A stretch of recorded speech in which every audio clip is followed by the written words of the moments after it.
I've given up on religion. Religion puts rules on people, but never sets them free. But Yeshua, the Messiah, Jesus Christ, came with a different message. In Luke 4:43, he said, "I must preach the good news of the kingdom of God, for this is why I was sent." Not religion, not traditions, not philosophy. He came to declare the kingdom. Think about Abraham, Isaac, Jacob, Moses, David, Solomon. They had promises, but never lived in the kingdom.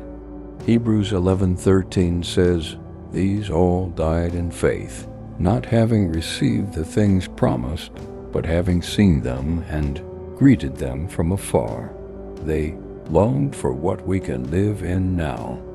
The kingdom was hidden from them, but Yeshua opened the door when he rose from the tomb, defeating death. This is why Satan fears the kingdom. He doesn't fear religion. There are thousands of religions. But Yeshua said in Matthew 24:14, "This gospel of the kingdom will be proclaimed throughout the whole world, and then the end will come." The end comes only when the kingdom is preached, and Satan knows it. That's why he fights this message. Yeshua warned the Jewish leaders in Matthew 23:13, "You shut the door of the kingdom of heaven in people's faces. You yourselves do not enter, nor will you let those enter who are trying to." And today many preachers do the same.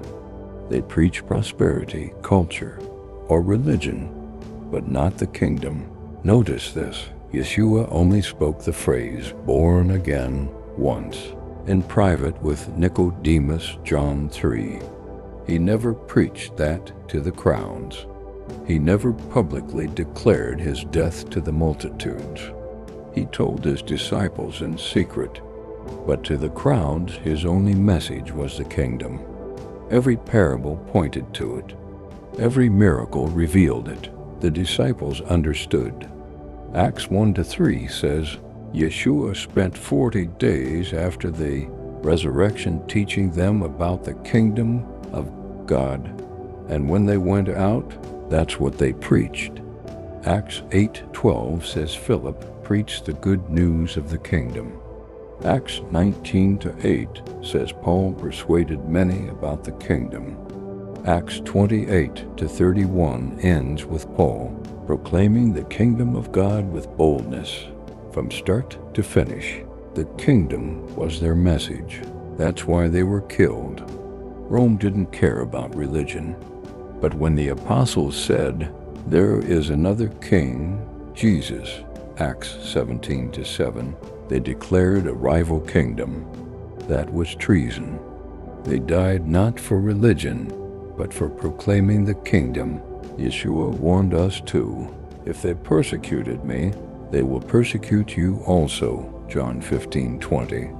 Proclaiming the kingdom will cost you, but he promised, "Blessed are those who are persecuted for righteousness, for theirs is the kingdom of heaven," Matthew 5:10. The kingdom is here. The door is open. The King is calling. Will you step in? Will you proclaim it? Will you stand even if the world stands against you? Remember, the King is also your dad. That makes you his heir, and he will never let you down.